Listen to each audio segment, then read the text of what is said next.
Okay. Okay. So when you have a termite inspection coming to the property, so they cannot do the water pans if it is shower pans, if it's on the second story, unless they have the consent of the people below them. And it does not include roof coverings. So if the property that is having the termite inspection, if you've ordered that during your inspection period, is a condominium or other common interest subdivision, it only includes, and I like that it's in here, the separate interest being transferred in exclusive use areas, not common areas. So one thing to be mindful of is there is a balcony attached to that unit. Find out, if you don't have the HOA docs, see who's responsible for that balcony maintenance and termite and things of that nature. So you want to make sure that you understand who has the responsibility on a balcony attached to that unit. So section 1, sometimes we get these questions. So what section 1 is, it's evidence of infestation. The termites are already there. And section 2 is conditions that can likely lead to infestation. So those are the two distinctions. Normally, on the request for repair, most people, if they're going to ask the seller, they generally only ask for section 1 to be completed, and that is a negotiation point. So the buyer can conduct any other buyer investigations, and here again, they're reminding us, such as the insurability of the property, a very important one. And during this time, they also should be reviewing all the reports and disclosures and information prepared by and for the seller. So without the seller's prior written consent, as most of us know, we can't make invasive or destructive investigations on the property. So they're saying, except for the minimally invasive testing required for termite, as all of you know that have watched a termite inspection, they have like a stick thing where they're poking around to see if there's any termite. You'll see them doing that on the wood outside mainly. So we don't want to have any drilling or holes. And without the seller's prior written consent, you cannot cause an inspection by any governmental building or zoning inspector or government employee unless it's required by law, meaning unless it's a pre-inspection cell report. So you can't just call somebody over like that without asking the seller for their written consent. So the seller needs to have the property available for those inspections, and the seller's not obligated to be moving around any of their existing personal property. So sometimes when you get to a property, the garage is full, you just do your best. Your inspector can do their best to inspect around it, or, you know, there's big couches and things like that. The seller is not obligated to move any of their existing personal property. And the seller needs to make sure that they have the water, gas, electricity, and any pilot lights required on appliances or things of that nature for the buyer's investigation. And you'll note it says, and through the date of that possession is delivered to the buyer. So this is a good time to stop for a moment. A seller's agent, make sure that you're advising your seller to call in and give a specific date for shut off. You may want to shut off on the close of escrow, normally a day later, but that again is up to the seller. And buyers agents, make sure you're informing your buyers to call in and put those utilities in their names so they don't have any interruption of service. So the buyer needs to complete all of the buyer investigations within the time specified. Like I said, default to 17 days after acceptance, and satisfy themselves as a condition of the property. So they will either at that point remove the contingency or cancel the agreement based on the inspection. Maybe there's something in the inspection that they found that they can't live with. So make sure that they are performing the inspections. I know that sometimes people waive them if it's a very quick, investigation period, or if they think it's a complete remodel. But I think even in those cases, my advice is to please still have them do the inspection. So the inspection reports shall be delivered to the seller at least by 3 days after receipt of those reports. And that with the exception of the FHA VA, then the appraisal report would also be due if the seller requests it, but not for any other loan, only for FHA or VA. So if the seller wants a copy of that appraisal report, go ahead and supply it to them if it's FHA or VA and they've asked for it in writing. So the buyer needs to keep the property when they're doing their inspections free and clear of liens. So how could that happen? Maybe there's some repairs that were agreed upon, but it was negotiated that the buyer would pay for it. It needs to be done prior to close of escrow. Maybe it's a lender requirement. I've been involved in those items when it's a Section 1 termite report. So the buyer needs to keep the property free and clear of liens and repair any damage that may be caused by their buyer investigations, okay? And also anybody that the buyer hires to do inspections should be carrying policies of liability and other applicable insurance. Now, most of your major home inspection companies and termite companies, they're going to have their liability insurance, but you know, if you want to ask, you're welcome to do that, but most of them are going to have it. Doesn't hurt to check and ask them how much they're carrying, if you so desire, or the seller or buyer desires that you do that on their behalf. So if there's work done on the property prior to it close and it's not the seller's work or their responsibility, then CAR has provided a form called Notice of Non-Responsibility. I've used it once in 20 years. So you can use it. It gets filled out and it gets recorded. So that's one form of protection. So if there's going to be work performed that is not the seller's responsibility being performed while the seller is still the owner of record, then the seller may want to consider a notice of non-responsibility. Like I said, I've only used it once, so I do have a copy attached to this training so we can take a look at it. So title investing, the buyer shall be provided with a current preliminary title report. Generally, that is provided by escrow, and the listing agent, triggers that report. Generally, it is a negotiable item. And just bear in mind that the title report, as it says here, may not contain every item affecting title. So I was trying to think of some scenarios that I've been made aware of. Maybe, and I did run into this, where the owner of the property was allowing their neighbor to use 4 feet of their driveway so they could fit their RV in. And they kind of had that, you know, handshake agreement. So maybe something like that, and I'll let Peter elaborate on that more, should be addressed in the disclosures. Or, you know, a letter sent to the neighbor that, you know, hey, the property's for sale. But I have seen that. So that could be one of the items, but just bear that in mind. If there's some handshake agreement where even if somebody's using a portion of somebody's backyard, I've also been aware of that, then make sure that those are disclosed. So the title is taken in its present condition and subject to the easements, covenants, conditions, etc., and other matters, whether of record or not, as of the date of acceptance, except for the monetary liens of record, unless that buyer is assuming those. So the seller must remove items that they agreed to remove. For any lien or matter not being transferred upon the seller needs to take the necessary action to deliver the title free and clear.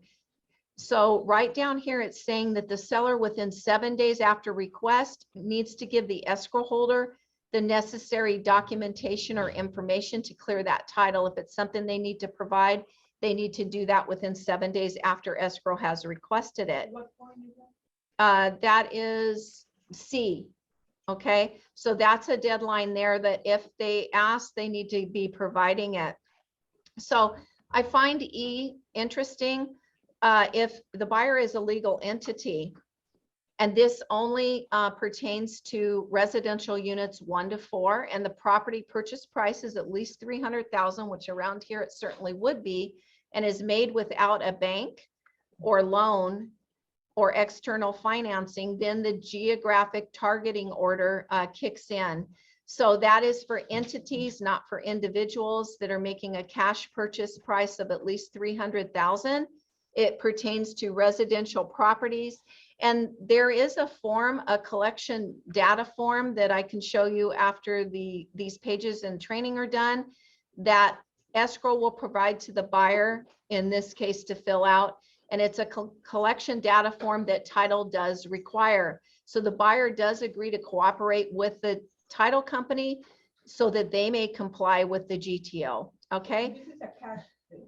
It's cash, and it's a legal entity only, like an LLC, corporation, any type of legal entity, and it's for residential. So okay. Is there a question? Okay, I'm going to continue on. So after close of escrow, the buyer's going to receive, as we all know, their recorded grant deed or any other conveyance document required to convey title. So I want to take a little bit of time on this. So title shall vest as designated in the buyer's vesting instructions. You know, in your escrow package, escrow companies give the buyer a vesting sheet, and most of the time there's some sheet attached that explains very briefly what each of those vestings mean. And I've been asked personally, like, how should I take title? Well, that's not my expertise. So I always tell them you may need to consult with your legal or tax counsel on that. We're not the professional that should be telling any buyer how to take title. And it's warning right here, the manner of taking title may have significant legal and tax consequences. So they need to consult with their lawyer or their tax accountant to answer that question for them. That's something that they need to take care of. So buyers shall receive during after close, they're going to have a ALTA, CLTA homeowners policy of title insurance. So I called a couple of title companies yesterday to check on the different meanings of these. ALTA does carry a higher coverage than a CLTA.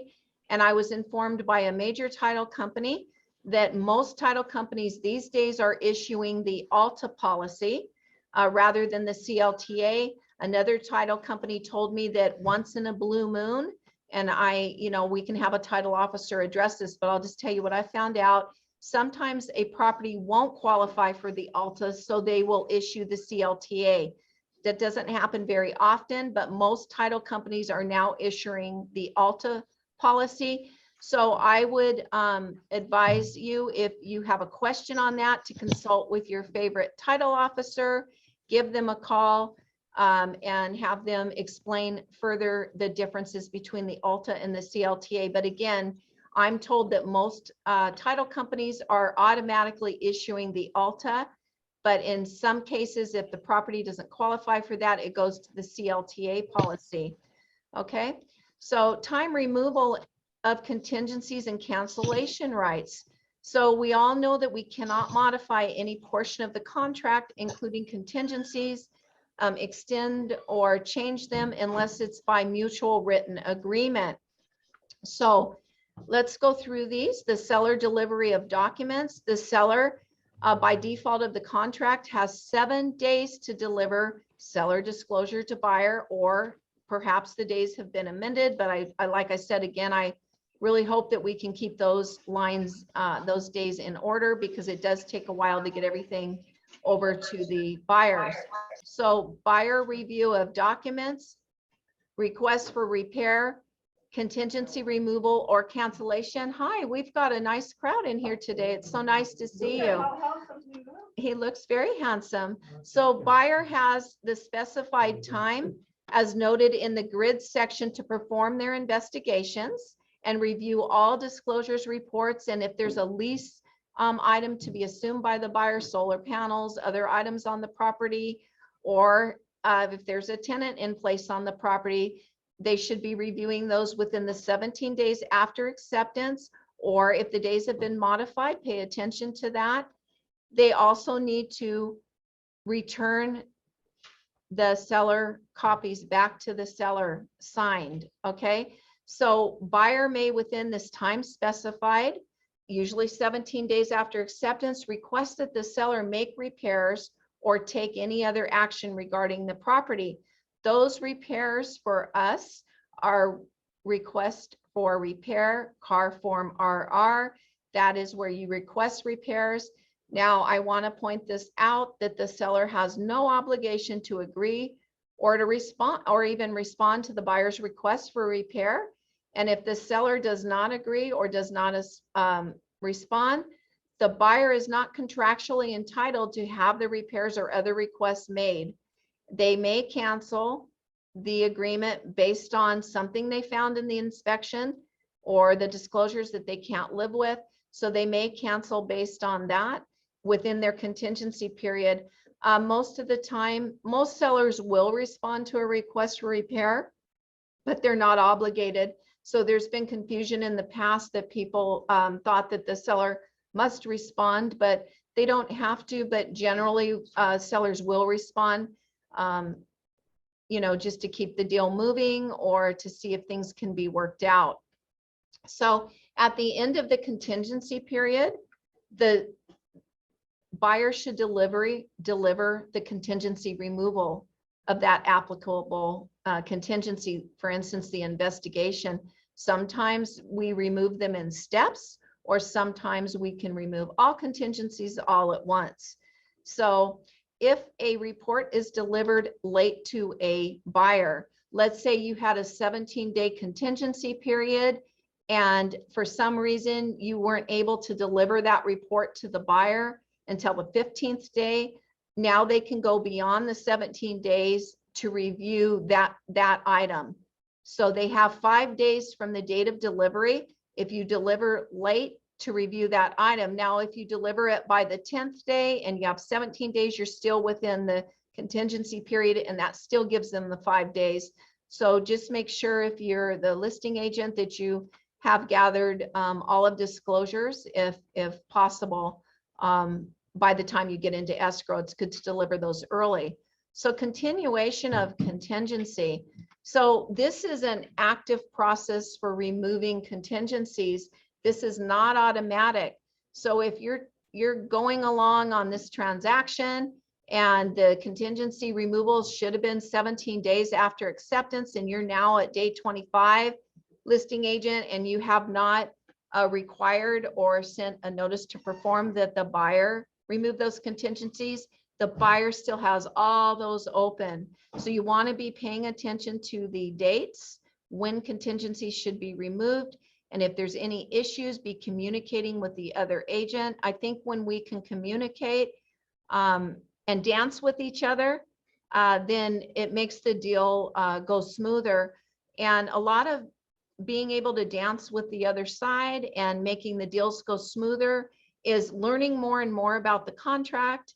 You know, every day, maybe read a page, and knowledge is power, and it'll show you how to move throughout the process of the contract. So again, it's not an automatic removal. That must be done in writing. So the seller right to cancel. So if the buyer does not deliver removal of contingencies on the agreement, then the seller would need to deliver first a buyer notice to perform, and that's a car form NBP to cancel the agreement. Now, if the buyer does not remedy what their notice to perform for, then the seller can cancel the agreement, and the return of the buyer's deposit will be required, except for any fees that's incurred by the buyer. Maybe there's some fees in escrow that the buyer is responsible for. So the seller can cancel due to a plethora of things. For instance, if they didn't deposit the funds after you notice them, you must notice to perform. If they didn't deliver any updated contract information on the buyer's lender, if they switched to lender and aren't giving you the updates, if they didn't provide you with FHA, VA required lender repairs, things of that nature, or costs or terms, if they didn't return signed disclosures. So The seller has a right to cancel after notice to performing for contractual items as well as inspection type items. So they first 2 days and then they can cancel, okay? Seller may cancel this agreement by good faith exercise of any seller contingency included in this agreement, so long as it has not already been removed or waived in writing. So if they've already removed that contingency, you can't cancel due to that contingency, okay? So the buyer also has a right to cancel. So if the seller does not deliver a removal of an applicable contingency that the seller is responsible for, then the same applies. The buyer can notice to perform 2 days in advance. And if the seller does not perform, the buyer can cancel the contract.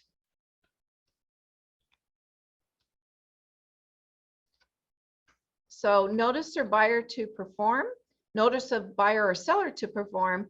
So the performance notice needs to be given to the other party at least 2 days prior to the scheduled performance date. I mean, it cannot be delivered any earlier than 2 days prior to the scheduled performance date, which means the date that the contingencies should be removed. Sometimes people go out early, sometimes they'll wait and deliver it on the day of when the contingency should have been removed after communicating with the other agent if they're not responding. So it cannot be delivered any earlier than 2 days prior. If you do that any earlier, then the notice shall be deemed invalid and void. So very important to deliver it properly, because we don't want to start the clock over because it was a void delivery. Okay, so the effect of removal of contingencies, removal of buyer contingencies. If the buyer removes any of the contingencies or cancellation rights, the buyer conclusively has deemed that they have completed all of their inspections and reviewed all of the reports and other applicable information on the property, disclosures to that contingency or cancellation right. They are also deemed to be elected to proceed with the transaction. They are agreeing to proceed with the transaction. And this is very important. They are assuming all liability and responsibility and expense for the non-delivery of any reports, disclosure, or information outside of the seller's control, and for any repairs or corrections pertaining to that contingency or cancellation right, or for the liability to obtain financing. So that's a long-winded way of saying when we are delivering that contingency removal, make sure with your client that everything is done. If they wanted to go to the city counter and check on permits or anything of that nature, have them do that. Because once the contingencies are removed, right here, it says that they will assume all liability and responsibility. Removal of seller contingencies.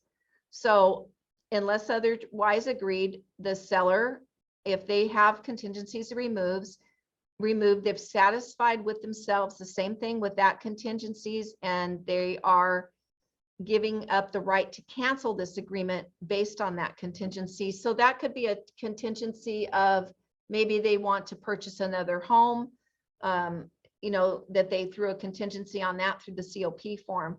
So make sure that when you're removing contingencies on either side, that you know that everything, all steps have been done, that you are the director, you're assisting your client in, you know, getting everything done and keeping them on the timeline. I think as agents, it's our job to keep a timeline. You could even create a calendar, handwrite in or type in, whatever you prefer, when the contingency removal dates are due, just so everybody's on the same page. It's a nice thing to send to your buyer or seller.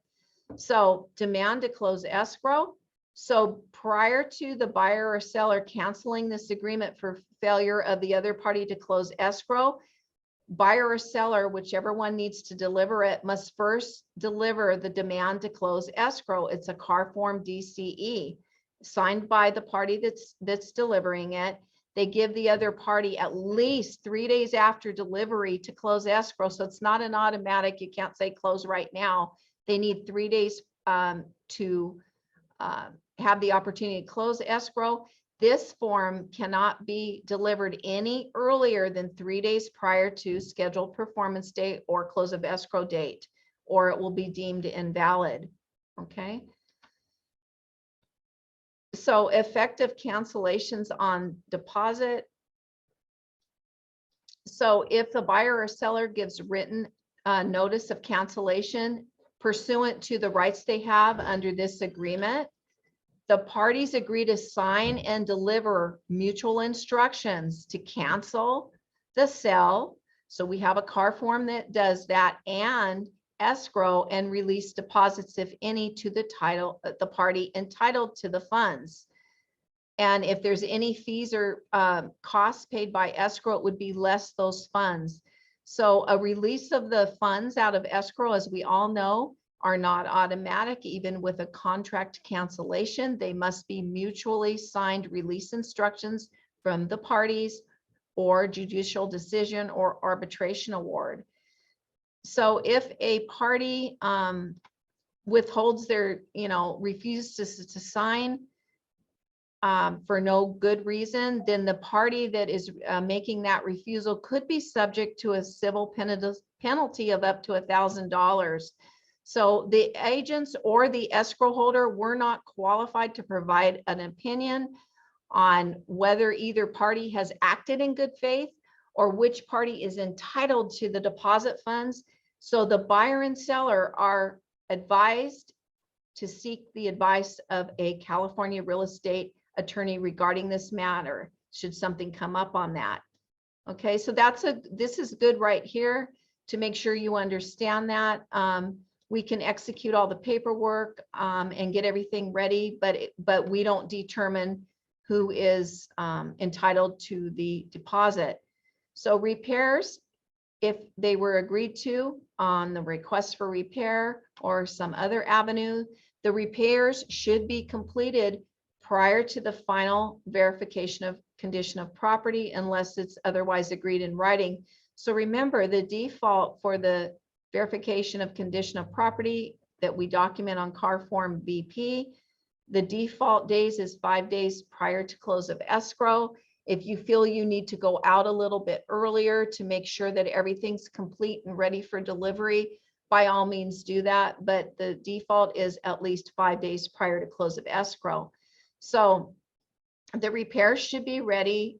The repairs performed at the seller's expense can be performed by the seller or through others, somebody they hire, provided that the work complies with applicable laws, including permits, inspection and approval requirements. Repairs should be performed in a good, skillful manner and with material. And the buyer acknowledges, this is an important thing, that the exact restoration or appearance or cosmetic items following repairs may not be possible. Maybe they can't match up a floorboard exactly. Maybe they can't find the exact floorboard. Maybe the paint won't exactly match, but it is covering it right here, that the buyer acknowledges that the exact restoration of appearance or cosmetic items following repairs may not be possible. So when the seller is responsible for making those repairs, the agent, remember to ask the seller to save the invoices and paid receipts for the repairs performed by others. If the seller was the one that made the repairs, make sure that they're providing copies of their invoices and paid receipts. And they are also required to provide a statement that by the seller, the date that the repair was made. So if they're going to Home Depot picking up supplies or any other item, make sure that those receipts are all available and sent over to the buyer through their agent, so that they have those receipts prior to the final verification of condition of property. So make sure that you are collecting the receipts on behalf of your client. That may be something that you want to put on your checklist, that they will need the receipts if they're making the repairs or have agreed to them. Final verification of property, again, the VP. So it's not a contingency. What you are going over to check on is to make sure the property is maintained in a similar manner or like manner as when the offer was accepted. And you also want to make sure that the repairs have been completed as agreed, and the seller has complied with any obligations under the agreement. This is documented on car form BP. Make sure that the seller isn't leaving any debris or trash or other items like that that would cause the buyer extra work unless it's agreed upon. So as I said last week, make sure that you are advising your seller of how to deliver to the property. Make sure they're not leaving old paint cans, you know, things of that nature. The garage is clear, trash is out. And the reason why is because unless it's agreed upon, it is the seller's responsibility to have that done. So prorations of property tax and other items. So escrow will prorate the property taxes and other items that they need to through escrow. So tax bills and utility bills issued after close of escrow, which we commonly see, sometimes they'll send it to the agent. That is handled directly between the buyer and seller. So if there's a tax bill or utility bill issued after close of escrow, it needs to be handled between the parties themselves. Remember, when escrow or any of us are performing prorations, it's made on based on a 30-day month. Even if it's 31 days, we want to use 30 days as our calculation. That's how most people prorate that I've ever seen. So it's a 30-day proration, even if it falls in a 31-day month. Compensation to the seller's agents or buyer's agents. It's agreed to compensate the broker in a separate written agreement between the broker and that seller or buyer. So usually for the listing agents, it's in the listing agreement. The buyer may have a separate buyer's agreement with the client. So that's how the compensation is handled. It is due and payable upon close of escrow. If the escrow does not close, if there's a different agreement, even if it doesn't close, then that would need to be in writing. But generally, it's upon close of escrow. If it doesn't close, there's generally no compensation for the agents.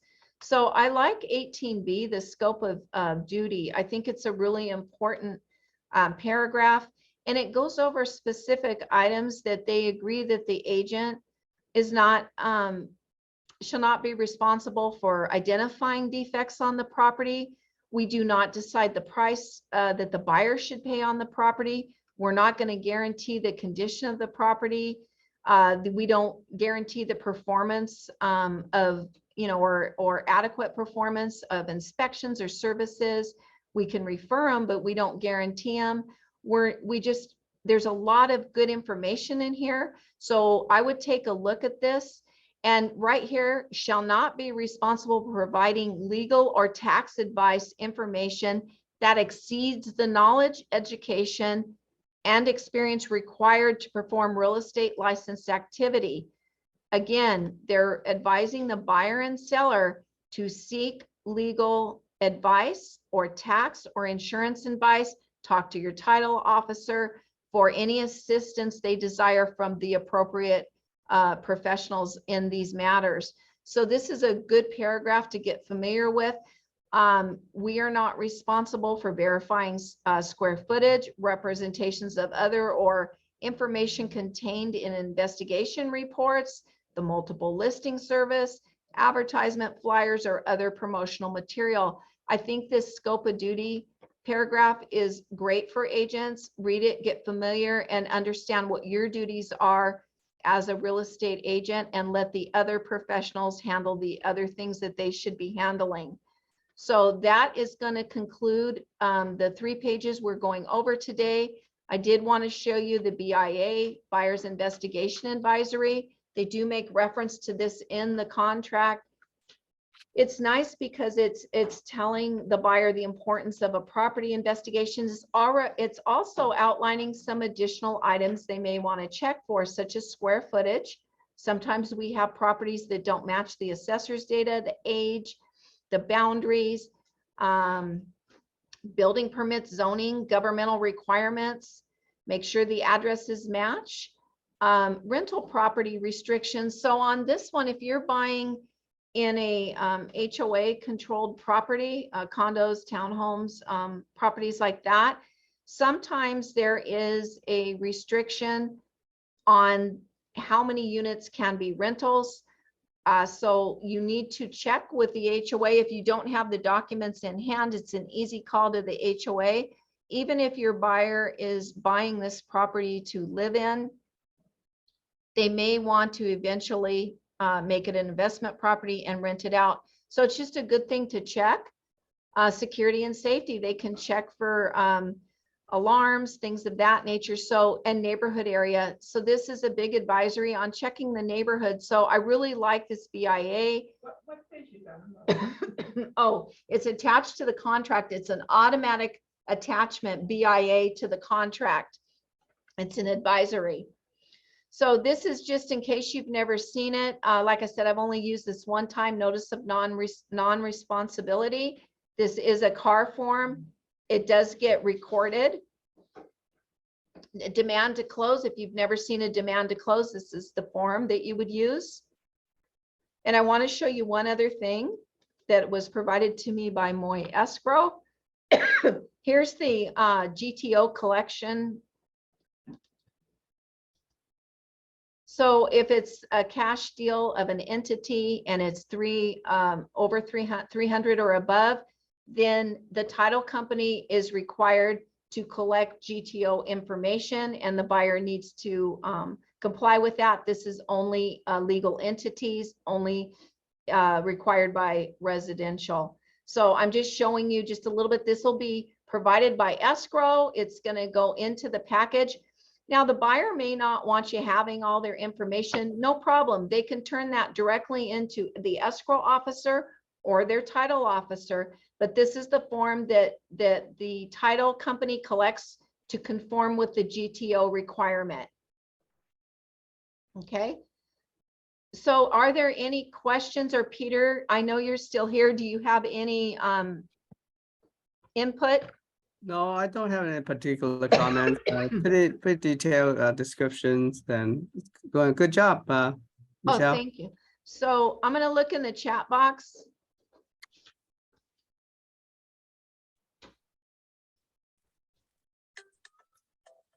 Okay, Christine's asking, upon seller's request, is buyer obligated to give the seller all the investigation reports, even though the buyer removes, I think she meant all the contingencies.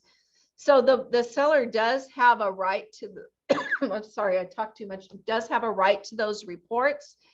If they, even if they've removed contingencies, normally we're going to provide them in a request for repair. Like I just prepared one yesterday. We put estimates in there because there was some work on the electrical panels that needed to be done.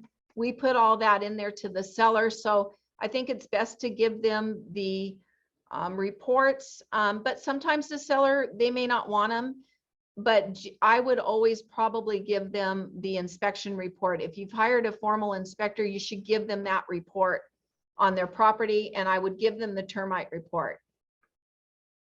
I hope that answers your question, Christine. Yes, Diana, I will send you the link. Anybody else have any questions or comments? I do have a Okay, we have one in the room.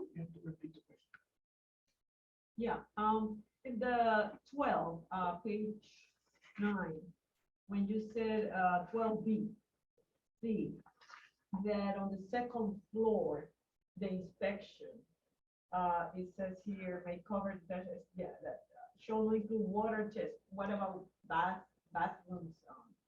Well, what the contract, she's asking about 12C, about those shower pans. So we're talking about 2-story properties, not 2-story homes that are just one person, but 2-story properties, HOA properties, I would assume.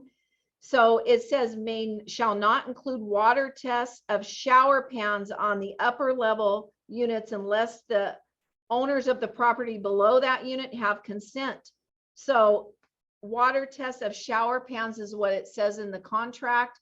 What are you asking? So it's actually like, if it is like a townhouse It's the same owner, it's no problem. Yeah, if it's the It's same those owner, Those condos that are like in a building. right, it's if you're stacked on top of another Okay. unit and there's another owner below you, Okay. okay? Any other questions? Okay, so if there's no other questions, this was session 3. As Ruben said, we have one more session to complete the contract, so we are rolling towards the finish line. I thank you very much for being here with me weekly. It's a pleasure to host these meetings with you. And if you come up with any questions or you have any problems or concerns arise in your transactions, or if you're reviewing an offer, reach out to us. We can help you with that. We're here to answer any of your questions. We're here to help you with your transactions. So if there's no further questions, I thank you for your time and I wish you all a beautiful weekend. Thank you, Michelle. Thank you. Yep. Thank you, Michelle. Thank you, Michelle. Good job. Thank Yeah, you. so everybody have a nice weekend. Thank you, Michelle. Thank you. Bye. Thank you, everybody. Bye-bye. Hey, Bye-bye. guys, Bye. happy Friday. Have a nice weekend. Thank you, enjoy. Jeffrey.